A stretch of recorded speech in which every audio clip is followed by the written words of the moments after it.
Hi everyone, it's Elizabeth here. So I wanted to do this video in regards to the question, are you open to change? It's no secret that life has drastically changed over the last couple months, over the last probably 4 to 5, 6 months, kind of, I guess, globally, worldwide, with something like coronavirus happening.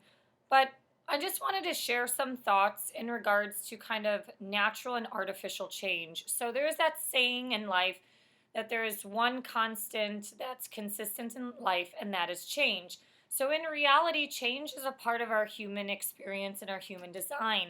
Nature changes every day. The constellations and the stars are changing. Atoms and planets and everything are orbiting and moving, and they never stop. Um, so, those changes are just a part of the natural law that is in our life. Most people don't like change. Now, there's a spectrum to this. Some people resist change. You see this a lot with older populations. And then there's people who want change all the time. You kind of see this a lot with like adrenaline, outdoor junkies, like avid travelers. They can't really sit still. They're restless. They want change and variety. They can't really get pleasure out of anything consistent in life, or they're like commitment phobes. And then there's people in the middle who are welcoming to some degree of change, but not necessarily a ton of change, or a little bit overwhelmed at first. And over time, they gradually accept change a little easier. So, there's one thing in life that is one of the biggest changes any human can do or experience in life, and that is having a baby. Um, a lot of times we resist change and changing ourselves, changing our health behaviors. We don't like change at work. We don't want to, we don't want our bosses to change and things like that. Obviously, if you like your boss, if you don't like them, you hope for that change.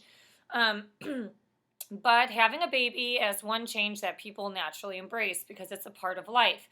Now, the irony of that is with birth, with like the birth rates going down in the Western society, that is one change that people are not really so welcoming on anymore. You're seeing this decrease in birth rates, which I think that form of change is not desirable for a lot of people. I do think part of that has been socially engineered. We've been pumped and programmed from media and Hollywood on having, this life of epic partying, kind of being that adult child where you're still living with roommates in your mid 30s and going to techno parties and dropping a bunch of ecstasy and things like that. And having a kid for a lot of people just doesn't really seem desirable because you're pampered through kind of luxury or excitement. And having a baby for a lot of people tends to anchor them. You see this with avid travelers. If they don't settle down that restless gene, a lot of them probably will not have a kid because they don't desire that domestic root or quality to come into their life. But oh god, I lost my train of thought. Sorry. With change lately, so this is the other thing about change. I'm sorry, I lost my train of thought here. The one thing that shows us in America specifically that people don't like change is the American corporation. The American fast food industry, or the donut shop, or Starbucks is an example of how people want something specific to be the same thing every single time that they order it. So they want their burger to be the exact same way every single time. They want their Starbucks order to be made exactly the same way at the exact same time.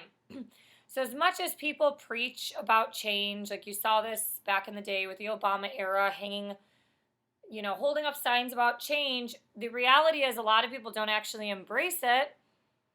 And they show this through wanting consistency and the same thing every single time by being supporters of corporate America, especially with like things like fast food and coffee. Or restaurants, for example. You go to an Olive Garden in Phoenix, Arizona, it's going to be the same Olive Garden pasta that you're going to get in New York City. It's going to be the same as you get in Wyoming and in Seattle.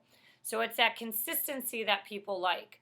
So the irony is that some people embrace certain types of changes and other people don't. So I've talked in other videos on how coronavirus has been, I think there's so many underlining spiritual lessons to be learned here. Some of these things in life, we have to go through certain trials and tribulations in order to experience growth and expansion or experience appreciation. When I worked for the government many, many years ago, we brought in a presenter who basically was a workaholic, and it took him having a heart attack and almost dying to be able to change his life and realize how he took his family for granted. He put all of his, you know, efforts into his work, and his health and his family life and all these other social things in his life has suffered. Now we're seeing this other end of the spectrum where people want to just live off of their arts and their passion projects and all that stuff. Like, if I could live off of this YouTube channel, I would be doing it. But it's hella hard to get people to subscribe organically. It's really difficult for me to promote this by, going against algorithms. Like, I don't know what the hell I'm doing. And before, Google and YouTube shut things down, like on Fiverr.com, where you could buy subscribers, a lot of people were able to build their channel artificially by buying subscribers. It's the same thing on Instagram. You buy your followers. You don't get interaction from them, but you have that psychological component of people being like, wow, they have 10,000 followers already. They must really know what they're doing or have a really good page. So where I'm going with that is that the perceptions on change is very different with every person. But during this time, we are being walked into a myriad of changes. Overnight, some of us lost our jobs. Overnight, some of us lost our loved ones and family members. Overnight, the hospitals were packed to the brims with sick people. We lost our restaurants. We've lost everything that we've done overnight, and now we're gradually opening back up. And in this gradual opening back up, this is an invitation for you to gradually open up the things that you are able to reflect upon. Some of us are going through such hard financial times. I work with seniors. I had one of my senior guys yesterday say he worked for a company for 20 years, and he was part of the letting go process. They let him go, and he's like, I don't understand why, because I've been there for 20 years and people have only been there for a few years have been able to stay. And you know what? It probably comes down to money. Like, the new people are cheaper and the people who are experienced are are more expensive because you've grown and gotten raises and things like that in the companies. So what's really sad is that there's so much artificial or man-made change that's happening right now, and that's caused by humans. Whether this virus was natural or if it was a biological man-made weapon, which obviously that would be an artificial change that completely drastically fucked up the whole planet, basically, with income and health and everything else, like, that's really bad. So this is an invitation for you, especially because we've been in our house, people with hypokinetic diseases, things like arthritis and diabetes. It's time to move, even in your house. It's time to make a change. It's time to make a change to your, not I'm just saying your health behavior, but maybe just your rotten, shitty attitude. If you constantly just think about yourself, that's partial narcissistic tendencies. It's time to make that change. It's really easy to sit here and, use the word should, like, people should change. Well, everybody should, but not everybody is going to, because people love the constant thing is by staying where they're at in their behavior, in their life, in their spiritual growth, in their fitness and well-being.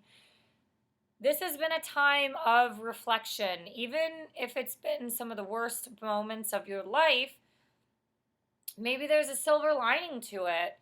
I know for me, like, I lost all of my work except for like 7 or 8 hours, and then gradually some of it's built back up, but it's been a time of reflection, being like, can I go back to the way that I was doing these Mondays from like 6 a.m. to 8 p.m. nonstop, or from 8 a.m. to 8 p.m.? Like, there's only so much the human can experience before they start breaking down. And I really feel like during this time of change, where our new normal is not going to be the normal that we knew 2 or 3 months ago, we might have towns or cities that are going to be experiencing a little bit of desolation, or we might be wearing masks for the next 4 months. I don't know what type of change this will be, but we've had to learn how to adapt. And so as somebody who's spent their entire career working in health and wellness and with, nutritional behavior counseling, I'm I guess I'm suggesting to people or encouraging them to take this time to open yourself to the possibility of trying to change something. If you're living paycheck to paycheck and you're living beyond your means, that's a time to make a change. The government might not be here for us all the time. I mean, this is massive problems where some people are earning more on unemployment than they are during their real life. So they might be getting a little bit of extra money in the bank, but when you go back to this normal life, maybe you got to trim down on your cable or, give up a little something. We've become such a sedentary TV addict culture that the television has and Netflix is our form of entertainment. A lot of people don't have hobbies anymore. Maybe this is the time to step back from the TV and to start to do something that you want to do, like crocheting or finally organizing the shed in the back lawn. During this time of change, all you have to do is focus on the 1%. I've talked about this in another video. I'll post that link down below. Big results are an accumulation of small changes. Just changing the 1%. Maybe you need to drink more water, and now is the time to just start thinking about it. Or maybe every time you get up from, if you're working from home, every time you get up from the computer, you take a sip of water. Maybe every time you go to the bathroom, you come back, you sip a glass of water. There's so many easy things that we can do to this time.